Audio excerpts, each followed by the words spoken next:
Alright, I did not think I was going to make this video, and I promise you this is not clickbait, but I'm sure a lot of you guys are aware of the rumors going around right now that the UFC is buying a Bellator. This is insane news, and I can't believe I'm even talking about this, but it might just be true because originally I kind of was like, no way, but there's a lot of suspicious things that make you go, what is actually going on? And we're going to talk about that right now. But I just want to remind you guys, hit the subscribe button, like, comment, and share, because yeah, I always put mad effort into these videos, and I did some research to try to figure out what was going on. A lot of series of events happened from this morning when I uploaded my video to now. So if you guys haven't seen my video yesterday, I did a video, basically it was a tier list for UK MMA fighters, basically ranking them from Michael Bisping, Leon Edwards, and one of them was MVP, and I said this in the video. Next up, Michael Venom Page, the only non-UFC fighter on here. I have said for a long time I want Michael Venom Page in the UFC because this guy is such an exciting fighter. Now, unknown to me that 3 hours later we would get the news that MVP is a free agent, and he says that hey, he's not with Bellator anymore, that he is an open agent, he's looking to join another MMA organization like the PFL, like ONE, or even the UFC. Which, crazy coincidence, by the way. Like, people in the comment section were telling me like, dude, something similar happened last week when I talked about Francis Ngannou, and that day it broke the news that he was going to be fighting Tyson Fury. So a lot of weird coincidences, but if you guys want to see what MVP said, he said on the MMA Hour, he said this. So I am currently unemployed.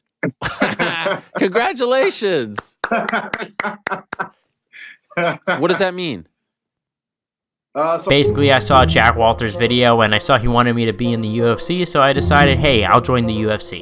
Alright guys, I'm joking. Here's what he really said. No longer with Bellator at the moment, so just exploring this space currently. Okay, this is huge. Let me ask you, when did you become a free agent? Quite recently. So a couple of months back, we were trying to organize, get a fight going, and then just time had run out. And yeah, a little strange, no, he's a free agent. But what does this have to do with the UFC and buying Bellator? Well, if you guys haven't been on Twitter, you guys might not notice that on the UFC website, they have Michael Venom Page, and he's a free agent, right? So we could assume, hey, maybe he's trying to sign with the UFC. Maybe he's already has something in the works with the UFC, kind of like how they did with Michael Chandler and Bellator. But guys, I'm about to show you the real smoking gun and why I think that the UFC is actually going to buy Bellator. All right, so as you guys can see, I'm on the UFC website right now. No, nothing. Look, you guys could do this yourselves at home. You guys could scroll, look around. We're gonna search up, right, Michael Venom Page. Athletes, boom. It says 12-0. I don't know if that's like a default setting or something like that, but yeah, look, it has his nickname there, no other information. When you click on it, it says you're not authorized to access this page, weirdly enough. But it doesn't just stop there. As you guys can see, I'm still on the website, and if you look up Patricio Pitbull brothers, where are they from? Bellator. And it's not just that, there's a few other names I'm going to put on the screen that you could search up right now, and they will come up unless the UFC has taken them down, but I have video proof of it right now. Like, that is the UFC website. You can see you're clicking around, and we've known that Bellator has been looking to be sold for a while. There was talks of the PFL buying them, and Dana White even said it made no sense because both MMA organizations are failing businesses. But at the end of the day, I think it is a smart decision. Bellator honestly has a lot of good fighters, like Michael Venom Page, like the Pitbull brothers. Sergio Pettis is in there, AJ McKee is in there. There's a lot of popular guys in there. Corey Anderson they can get back. Yo Romero they would be able to get back. The implications of this deal is absolutely insane. Like, this would probably be a massive roster added to the UFC. The UFC have the money for it, and like I said, there were talks to Bellator being sold to the PFL and making a massive organization that would probably help rival the UFC. I don't know if they'd be able to, but that's definitely intriguing if the PFL did buy Bellator, and I think the UFC knows that. Dana White did try to say that it was a dumb idea. Give them $280 million because I'm hearing they're buying Bellator, right?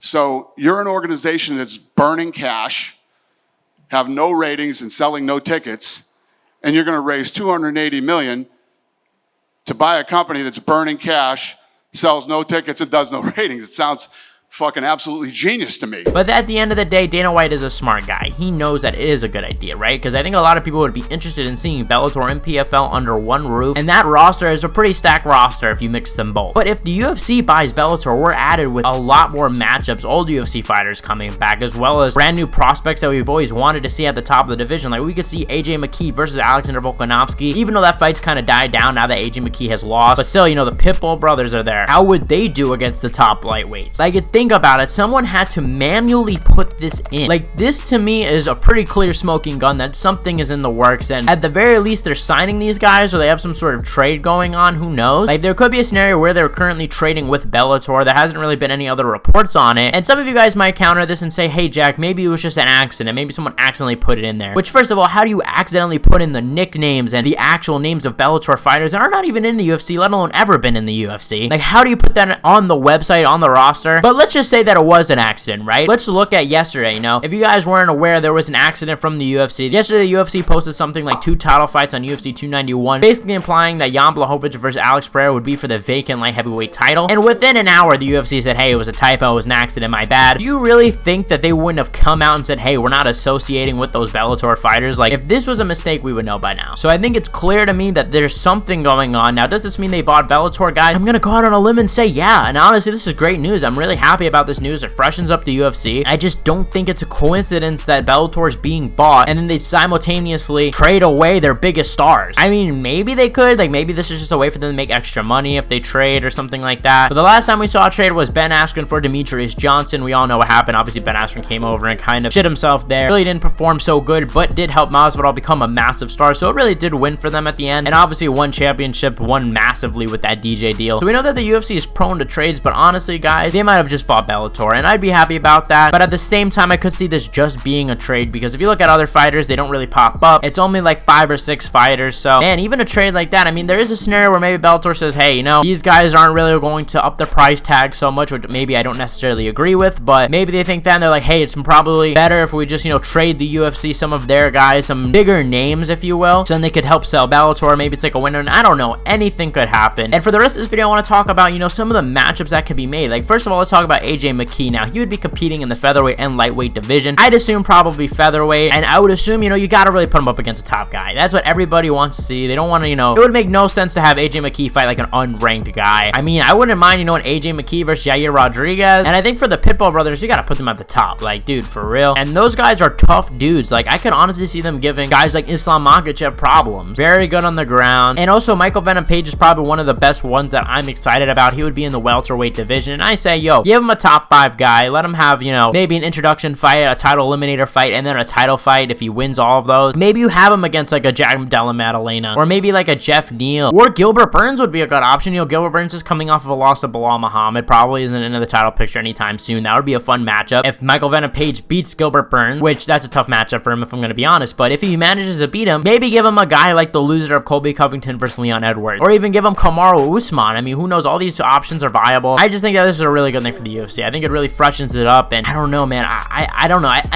I'm kind of leaning towards that they just traded the fighters, because I feel like buying it, I don't know how that would work logistically, but the UFC did buy Strikeforce, they did buy Pride, they've bought other MMA organizations, and yeah, if they do this, I think they absolutely obliterated One. I mean, I don't know how One is going to come back from that, or even the PFL. Like, they just obliterated both of them. I wouldn't say One is pretty popular. I don't think they would obliterate One. I just mean more so the PFL. Like, the debate between PFL maybe overtaking the UFC or anything like that, it's done. If they bought Bellator, holy shit, they would get back Yoel Romero. Like, that is just insane of in itself. Yoel Romero versus Alex Pereira at 205 needs to happen, but I think I'm getting a little too ahead of myself, because like I said, this could just be a trade. But guys, let me know in the comment section below, what did you guys think about this whole news? What was your reaction? Do you guys think there's any, you know, truth to this? Do you guys think that the UFC bought Bellator? I can't believe I'm talking about this. Like, if you would have told me last night I'd make a video about this, I would have thought you were crazy. Yeah, here we are. Guys, thank you guys so much for watching. Thank you guys for the support. You guys are the best fan base in MMA. Let me know what you guys want me to make a video about tomorrow. Obviously, UFC London is this week, so expect some predictions here and there. Thank you guys for watching, and I'll see you guys in the next one.